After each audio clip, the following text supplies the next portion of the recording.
Imagine being told you're only good enough to fix tractors, and then building one of the most iconic supercar brands on Earth just to prove someone wrong. Sounds like a Hollywood movie, right? Well, it actually happened. But here's the funny part. Ferruccio Lamborghini didn't grow up dreaming about V12 engines screaming through mountain roads.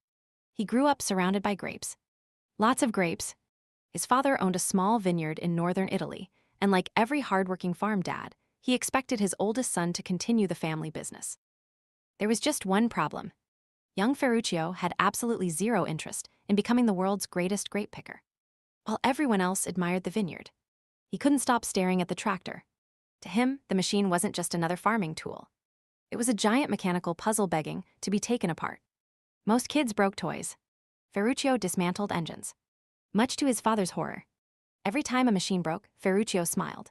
Not because he enjoyed seeing things fail, but because it meant he finally had an excuse to figure out how they worked. His father wasn't exactly impressed. Imagine spending years raising grapes only to discover your son was emotionally attached to a rusty tractor. Family dinners probably got interesting. Despite the pressure, Ferruccio refused to give up on his obsession. Instead of inheriting the vineyard, he packed his bags and enrolled in a technical institute, determined to become an engineer. It was a risky decision. Italy was struggling after World War I. Jobs were scarce. Money was tight. And choosing machines over farming looked, to many people, like a terrible idea. Then history had other plans. World War II erupted. Ferruccio joined the Italian Air Force. Thankfully, he wasn't sent to the front lines with a rifle. He was handed something much more valuable. A toolbox. Stationed on the Greek island of Rhodes, he spent years repairing military trucks, diesel engines, and heavy equipment. Day after day, engine after engine, problem after problem. Without realizing it, he was receiving one of the greatest mechanical educations money could never buy. Then the war ended. Italy was devastated. Factories were destroyed. The economy had collapsed. Fuel was expensive. Farmers couldn't afford modern equipment. Most people saw disaster. Ferruccio saw the biggest business opportunity of his life. Instead of asking, "How do I survive this crisis?" he asked, "How do I build something farmers actually need?" Using discarded military vehicles, surplus engines, and mountains of leftover war equipment, he began building affordable tractors from recycled parts. People laughed at first. Then they bought one. Then another. And before long, they couldn't buy them fast enough. The son who refused to become a farmer was suddenly becoming one of Italy's richest tractor manufacturers. Ironically, if Ferruccio had listened to his father, there might never have been a Lamborghini. And believe it or not, the most famous chapter of his life hadn't even begun yet, because the man who built tractors was about to start a fight with Ferrari. Close your eyes, you're standing next to a 1987 Mercedes. You reach for the door, and you close it. That sound, that's not a car door. That's a Swiss bank vault locking shut. That's engineering telling you, the closest mistake to zero, you're safe now. Today, we're not just talking about a car. We're talking about the last time a company told its accountants to sit down, shut up, and let the engineers build something immortal. The Mercedes-Benz W124, launched in 1984 after 7 years of development, 7 years, and billions of German marks spent with zero-cost targets. Engineers in Stuttgart were given a single order from the top. Build us the best passenger car in the world, we'll figure out the price later. That's why automotive historians call the W124 the last Mercedes the accountants weren't allowed to touch.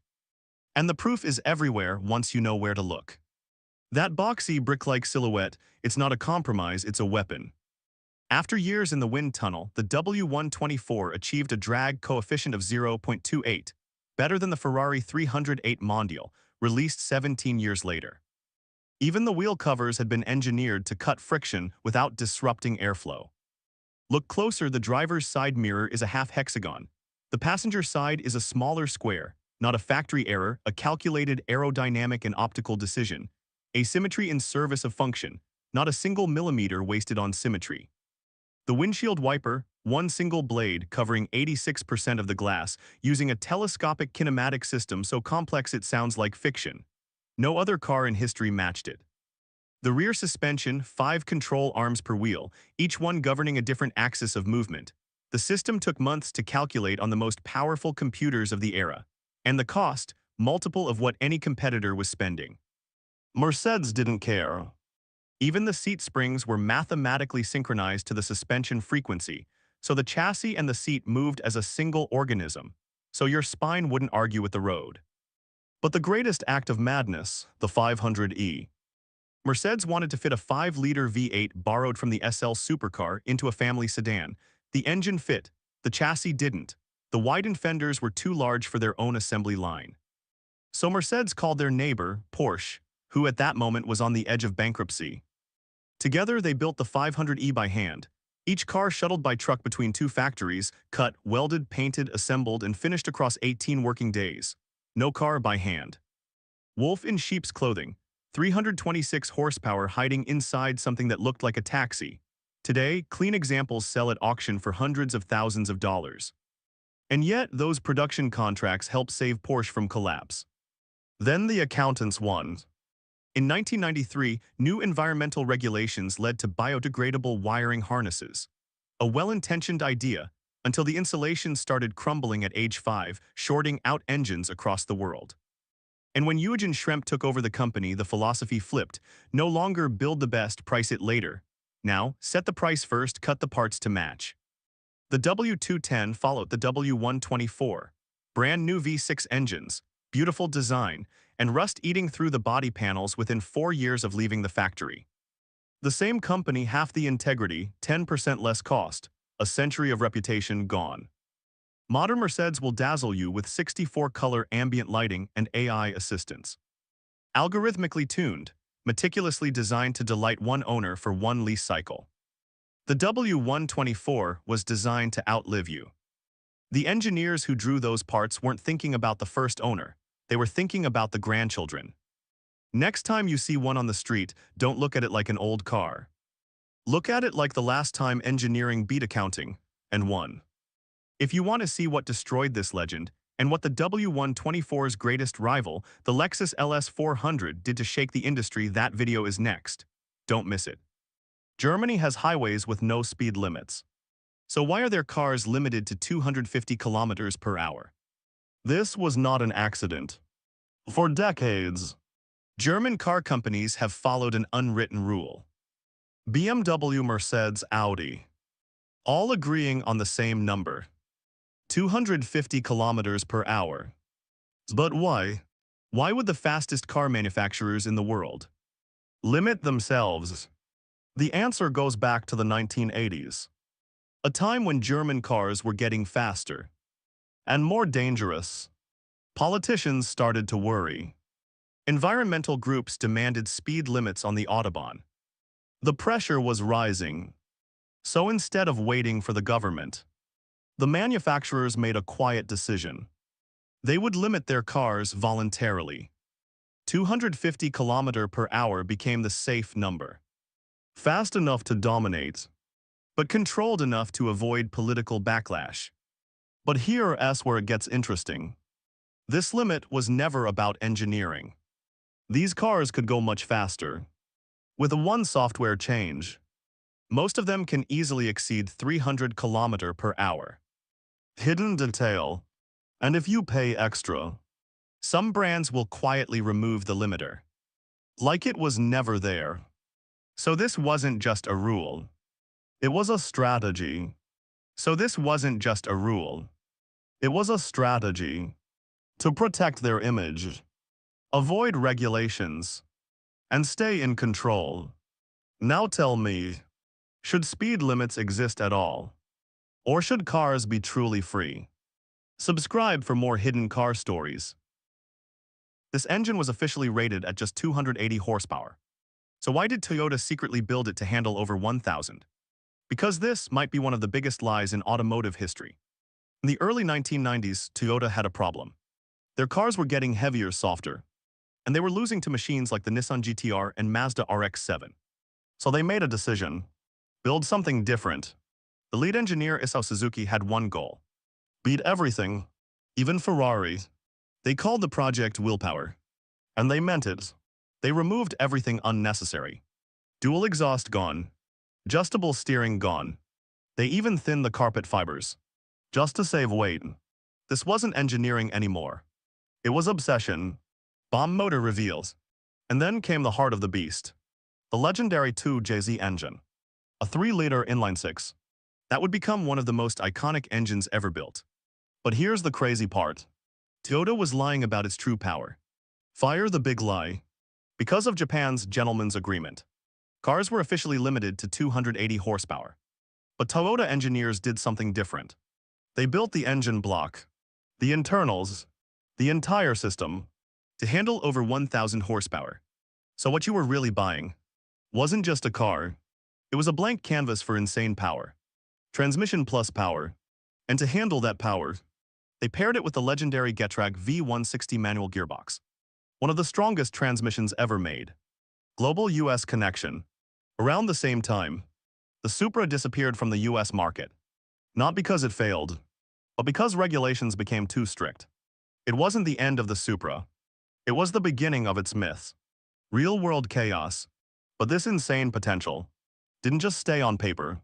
1998, a Japanese tuner, Kazuhiko Smoky Nagata, took a modified Supra to the UK and pushed it to 317 km/h on a public highway.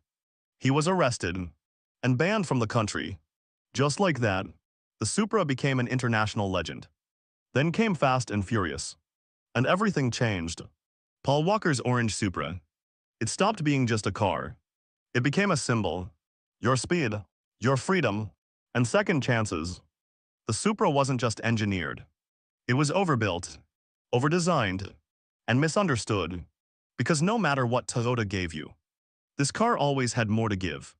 And maybe that's why people still can't let it go. So tell me, which is the real legend? 2JZ or RB26? Subscribe for more hidden car stories. The untold story of Henry Ford, the empire built on failure, fear, and mass production. Everyone knows Henry Ford as the man who made cars affordable. That's the story history books love to tell, but the real story is far darker and far more fascinating. Ford didn't invent the automobile. He didn't invent the assembly line. Yet somehow he built one of the most powerful industrial empires the world had ever seen. An empire forged through bankruptcies, legal battles, ruthless efficiency, and relentless ambition. Before Ford became an icon, he was a young farm boy in Michigan who despised manual labor. While others accepted a life behind horses and plows, Henry dreamed of replacing muscle with machines. As a teenager, he spent countless hours taking apart pocket watches, teaching himself mechanics piece by piece. By 16, he had left the family farm for Detroit with one goal: build machines that would never grow tired. His journey was anything but smooth. Ford's first automobile company collapsed. His second company forced him out before it could succeed. Ironically, the remains of that failed business would later become Cadillac, one of America's most legendary luxury car brands. Most people celebrate Ford's victories, but they rarely mention that some of his greatest competitors were born directly from his failures. In 1903, Ford made one final attempt. This time his vision was simple: create a reliable automobile that ordinary people could actually afford. But even then, disaster nearly struck. The company was only weeks away from bankruptcy until its first successful production model generated enough sales to keep the doors open. Surviving financial collapse was only the beginning.